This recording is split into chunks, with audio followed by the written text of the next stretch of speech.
an idea. Now that's an idea. Now that's an idea. Now that's an idea. Kia ora, and welcome to Now That's an Idea. This is the show where we explore good ideas, and I'm your host, Jack Marshall. We're kicking off this season with a bit of a special one because it's voting time here in Tai Rāwhiti. We've got some candidates who want to get into power, but a lot of them make vague statements like, we're going to keep rates low and I'm going to listen to the people. But what are they actually planning? What do they hope to do? And how would they do it? So this is the show where we're going to dive into their idea and they're going to tell us what they want to do and how they're going to do it. So you can get a better idea of their thinking and if they've actually got some good ideas or they might need to think a bit harder. All right, let's interview some candidates. And we're live on the internet. Wow. So not even a recording, you edit, this is it, we're doing it. Yeah. Well, that's how we keep transparency, There's no crazy cuts or anything like that. But I was thinking before we kind of jump into it, do you want to introduce yourself? Because you've got such a wide variety of different things you've been up to over your life that it's hard to even know when to start. But how do you describe yourself and to the voters and stuff? Oh, kia ora. Thank you for having me on here. To start, ko Elizabeth Kerekere tōku ingoa he mokopuna o te Tai Rāwhiti. So I hail from the Tai Rāwhiti. I live here in Gisborne, where my father is from. So on Dad's side, ko whānau ākai, ko te aitanga mahaki, ko Ngāti Oneone, Ngai Tā Manuhiri, and Rongo Whakaata, o ku iwi. And on my mother's side, we hail from County Clare, County Tipperary in Ireland. Let's see. It's one thing about growing old. The story gets longer. Done a lot of stuff. Yeah, it does. It keeps going. Let's see. So I think I've just been raised as the eldest daughter in a Māori family. You have responsibilities. There are expectations. And I became an activist when I was very young, and that's kind of followed through my life. Because it's a good 45 years now that when I started that so young in terms of representing different groups of people, speaking on people's behalf, getting pushed, which I call push to the front, and also just kind of trying to have a critical analysis of what is going on in the world. I was with friends. We were really political. We wanted to know what was going on. We protested. We wrote strongly worded letters to politicians back in the day when you had to post them, email not existing, but also seeing how things are all connected. How I was thankful that in my politics, I've always been in really collective spaces with our Pacific Island whānau, with other Māori, but people who've got, working for the environment and seeing where do we join up and where we agree, then we can work together. Where we disagree or our vision's not aligned, then we let each other get on with it and just support each other. So I'm thankful that's the underlying thing of my politics. Moving through, I'm not going to do, I heard someone say, I'm not going to tell you my whole life story. I'll start from when I was 5. But I started at 15. We're going to fast forward. So real confident around representation. I was on my first advisory board to government when I was 19. Wow. So I've done this my whole life. So what was that for? I was in what was then Teachers Training College. Mm-hmm. And I was on a national advisory group for looking at how colleges would be organised in our country. Mm-hmm. So, they eventually moved to be, be disestablished. Well, I didn't personally, but the colleges were disestablished and brought into the broader field of academics of education. So rather than kind of this poor relation to the side, incorporating it with everybody else and bringing the mana of teaching up with other degrees and other forms of learning. So yeah, and it just continued like that. It has been like that my whole life. Yeah, my friends organise our first national hui when I was 18. I helped organise my first UN international hui when I was 25. And it's been like that. In my 20s, I helped design Te Papa. So I born from that then is my absolute commitment to my love of youth development. I've mentored 50, maybe 60 youth leaders in the country, just to say, how do you bring your strengths together to represent the people that put you in those positions? How are you accountable back to them? And how do you continue to learn and grow from that? Because it's real easy to get a big head when you get in certain places, and you need people around you that go, "Hey, calm down." I feel like Māoridom's probably pretty good at that. Yeah, keeping you living peaceful with your whānau absolutely does that. Oh my God. It's like I get into Parliament, they go, "Oh, well done, Cass." Is that all? Yeah. It's like, yeah, that's what Elizabeth does. And it's like, and I know my whānau are proud of me, but they always keep your feet on the ground. And What school did you go to, by the way? we were born here in Gisborne, me and my siblings, and we moved to Dunedin when I was 5. So I started here at Common, what was then Cobham Primary. And All right, R.I.P. as well. R.I.P. Cobham. And I was in Catholic schools in Dunedin. So there began my what I call a schizophrenic life, where we were at a Catholic school, but Dad didn't really believe in church, so we weren't allowed to go to church on Sunday. And he taught me about the old Māori gods, and that's what I'm happy to stick to. But I got into violence prevention, suicide prevention, with a real focus on young people and across our rainbow communities. I came out as lesbian when I was young, a teenager, and then when I was a bit older, discovered the term takatapui to denote those of us who are Māori and our cultural, so that our sexuality, our gender, our innate variations of sex characteristics, what it is that makes us really different in those ways, is actually as important as me being Māori. Those are not separate; those are all intertwined. And I don't like being in any kind of environment that tries to box us up and tell us who we are, who we should be, regardless of what the government of the day thinks, regardless of what the person down the pub thinks. I think people should be able to live their lives with. Amen. Yeah. Hey, get on with it. So I think the things that you're probably most known for in the kind of national spheres, you've got a doctor or a DR in front of your name. Oh, that thing, yes. Yeah, and you've been in Parliament. When was that a more recent thing, or did you do the academia beforehand? I was asked to do my PhD back in 2000 and, it seems like forever ago, 2012. I did that. I had already moved home, and I was doing an arts degree at Toi Haukura here. First time that I was being a full-time artist. I've been doing art. My father was a master carver and an artist. He carved our meeting house. And so for the first time, I actually said, right, could I actually make a living doing art? And it was quite lovely. For a very brief time, I wasn't in the national forums and doing things. I was at home focused, and then the world came and grabbed me. So 2012 started that. I was at one point where I was doing both my art degree and starting the PhD.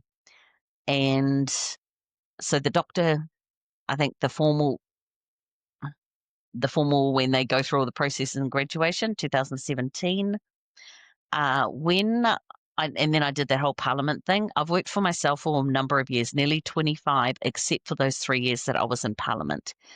And at the night of my valedictory, which is the final speech you give after you've resigned from Parliament, and I had 2 job offers, and Victoria University asked me to come and be an adjunct professor. So I'm in the academic world, I'm an adjunct professor, which means I can get to live in Gisborne and cruise on down to Victoria every month or so and give lectures, help with research projects. And they get to say I'm part of them, and I get access to cool stuff. Yeah, well, I had a look up, and you're publishing. like this year and last year, and you're busy. Yeah. Yeah. Even when I was in Parliament, I was on 5 research projects, but I kept it purely as an advisory role. So I didn't want to be paid, no conflicts of interest. But as soon as I finished, then I had people going, "Can you come and do this?" And so I picked the fun things that allowed me to stay home. And so now the name of the show is Hmm? Now That's an Idea, because basically, I think it was in the last election or the year before, it was my brother was reading through the little pamphlets, and he's, everyone makes these really good statements about, going to keep rates low and, be a voice of the people. And he's like, they all say that, like what, and obviously in council, the unfortunate reality is there's only so much you can do and you're only one voice. So realistically, there's a limited amount of power, but I think it's good for people going into the election to at least have something tangible that someone is going to champion. I guess, you're not necessarily going to do whatever you want, which is how democracy works, but having something you want to champion while you're in council. And so what's your big idea?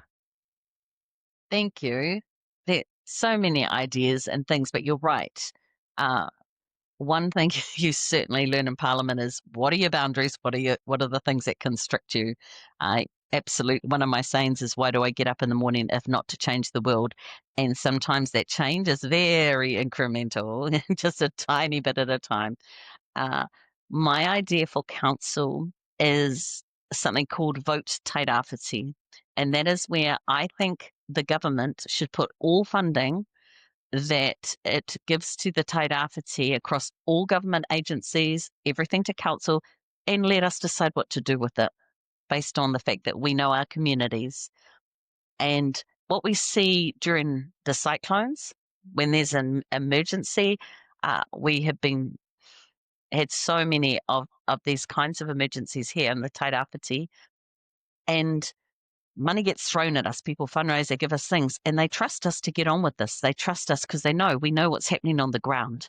And yet, once it's lifted, they go back to saying, oh, no, you cannot use the money for roading to fix that pothole until it's a certain depth and a certain width, because then it doesn't count enough. And so we can't do the preventative work. These incredible strictures, restrictions get placed on how we spend money as opposed to these emergency times. I just think that there's some things that are happening in the Tai Rāwhiti.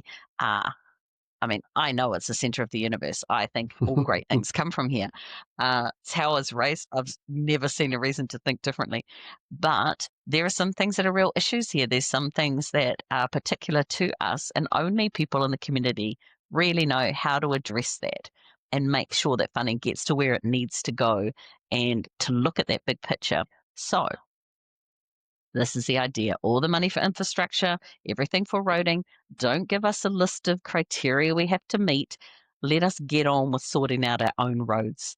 Because what happens is government is often quite short-sighted. They've got these 3-year terms, and they're thinking about what's the minimum they can give to different areas. They decide what's important. Usually the regions are not. So we kind of take what we can get. Usually it's not enough for what we need, and then we try and make it work. And I know that council takes the heat for that every day, that they're not properly funded. However, if the money was handed over properly and just say, get on with it, Tai Rāwhiti, you know what you're doing. You've got incredibly skilled staff there. You've got incredibly skilled businesses that will do this work. And you decide what you need, and then we don't have the stupid situation, the incredible situations where we're trying to fix our roads, but we can't do them to the standard that we need to withstand the next cyclone. And so the same thing happens. My gosh, I know the road. We do love to talk about roads here. We love. This is the number one thing people talk to me about. When I say I'm running for council, they go, oh, good, you can fix the roads. Sure. I know. But I mean, you make a good point. Things are not done to a high standard in Tai Rāwhiti. the Custom House Street down near the warehouse. They have carved up the road and like put this new asphalt down. Like, it's a massive job. I drove down there the other day and it's already coming up, and you just think, what is like the point? Should we just all get SUVs? You know? I know, right? I was a MP for the Green Party before I became independent, and SUVs, four-wheel drives, it's not generally a green thing. But the reality is, if I want to go and visit my whānau up the coast, if I want to go out to a couple of my marae out the country, I need a four-wheel drive because you never know what the state of the roads are going to be. And that's facts. And I also feel for the craft of the workers. They have got such incredible experience and knowledge, and they're getting told to put a Band-Aid on something that you know is just not going to last long, but that's what the budget says it's for. And that's the only thing you use the money for. I say, give us the money, let us sort out what we need. It will go further. We will do better. And I think it's not just for the infrastructure things that council does. My belief is it should cover health, education, all of those things. And there are organisations, of course, in the Tai Rāwhiti that look at that bigger picture, like Tuetu Te Tai Rāwhiti, Manaki Tai Rāwhiti, those ones that work across with council, with our community organisations, with government agencies to say, look, what is the best for our whānau? How can we work together? How do we break down the silos? Breaking down the money it's the number one silo. If we could actually work together and be sensible. And I know if anyone's listening to this and they think, oh, it's a stupid idea, that's never going to happen. But there's actually, I could think of a couple of examples where that's kind of happening in its own way. Like I know in the Uruwera, the Tūhui have their own separate money for some things in healthcare. And there's this big talk about city deals at the moment.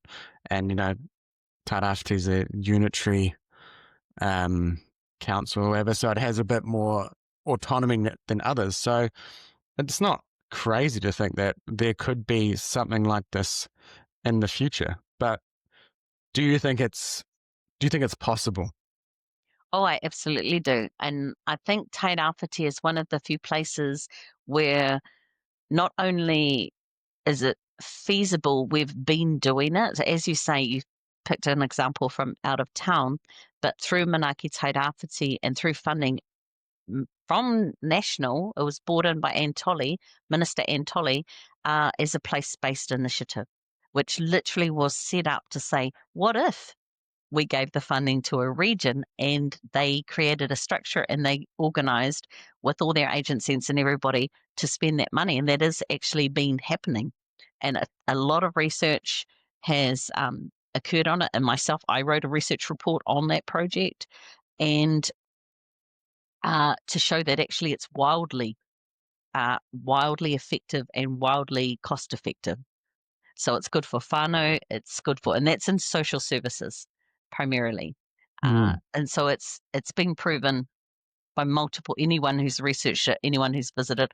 The ministers love it when they come and they visit whangaia ngā pāhara keke, the part of our police force that's dealing specifically around whānau harm, which works with iwi and police together. You know, so that we have models of this in the Tai Rāwhiti, which we have pioneered. And so I think we've proven that it works. It's the government has to commit and say, okay, then we can see this works. We've given you money for it and it has worked. Let us keep going. And my thing is, let's do more of it. Let's do it for roads. Let's do it for bridges. I don't think someone in Wellington should look at a map of Gisborne and design what they've done in Grey Street, for example.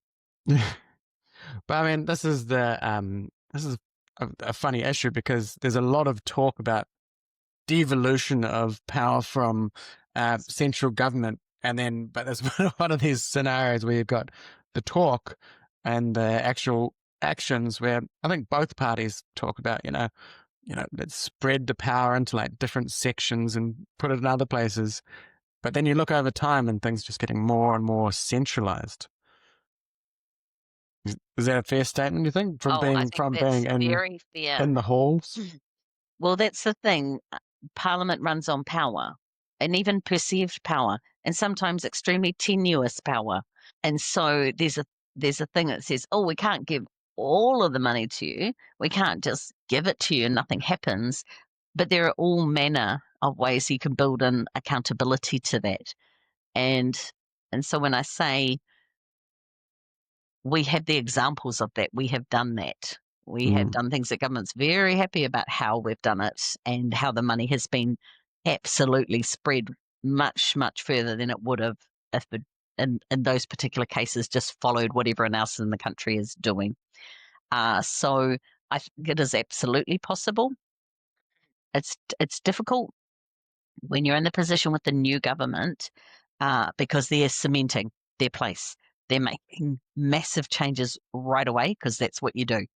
You make it hurt immediately because come election, you start throwing money out at the next budget before, and people go, oh, look at the nice things. And somehow they forget what happened 2-3 years ago unless it affects them directly.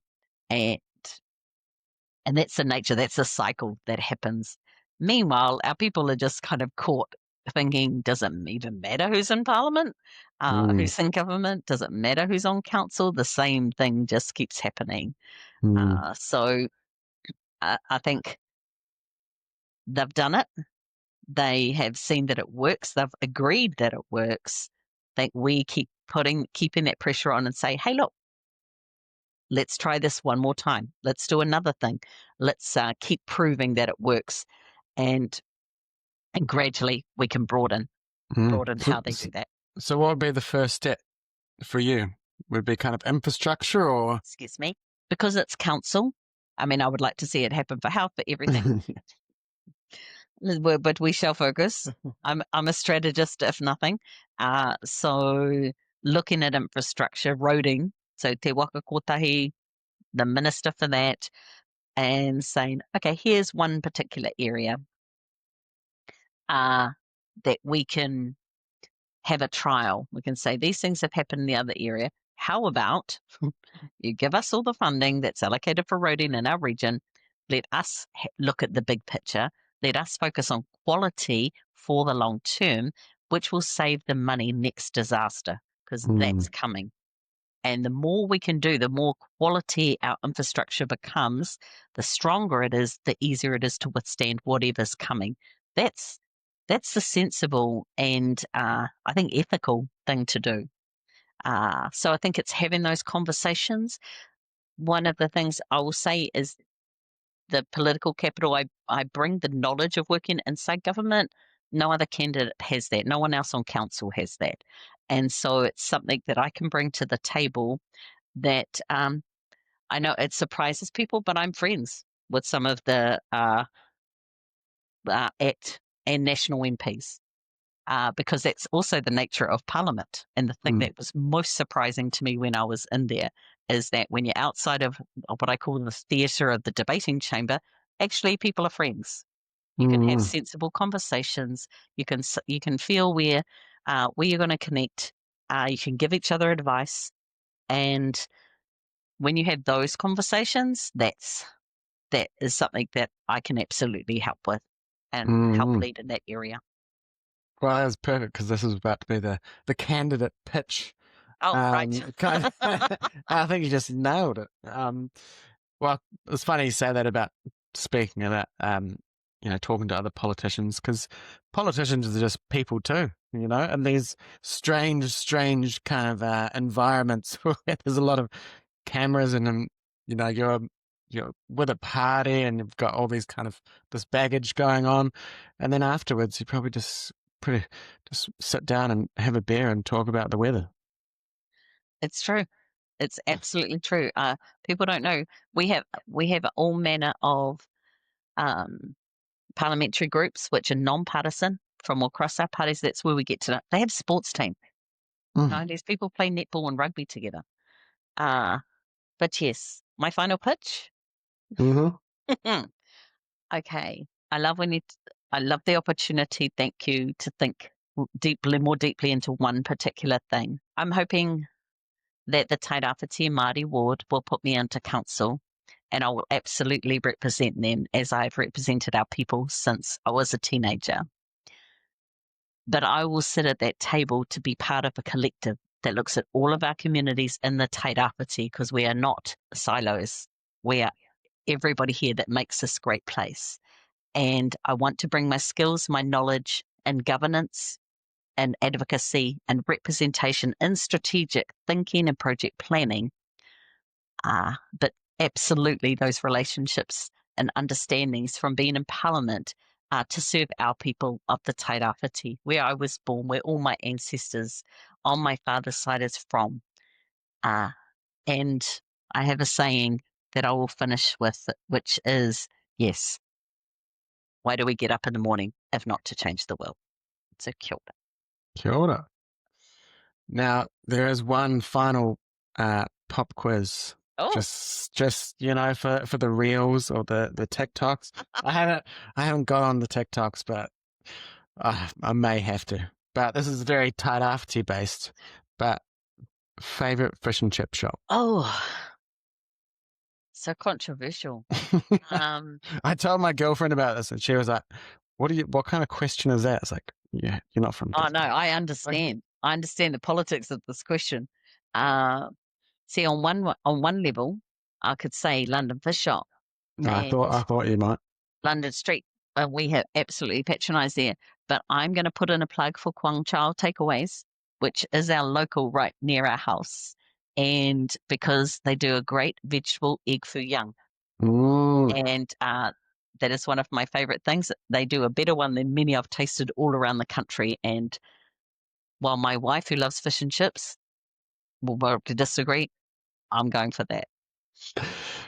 Right. Whale rider or boy? Whale rider. Favorite Lord of the Rings character? I think Gandalf, but maybe it's because of the role that they went on to play in Harry Potter. But he wasn't in Harry Potter. No. Elizabeth mixes up her science fiction, despite having an entire bookshelf of books. Not a big fan of the Lord of the Rings. That's all right. That's the short answer. I may have been out of town. How do you get through winter in Tairāwhiti? Because it gets pretty cold and boring. It's electric blankets. We just could not survive without it. Big fluffy, big fluffy dressing gowns and slippers, and holding up, not going out if I can avoid it. That's why nothing's happening. And then final question, power pie, yay or nay? Say it again. Power pie, yay or nay? I don't eat shellfish. That's I've a nay. recommended it to so many people, but I don't eat it. Oh, thank you so much for being on. Now that's an idea. Now that's an idea.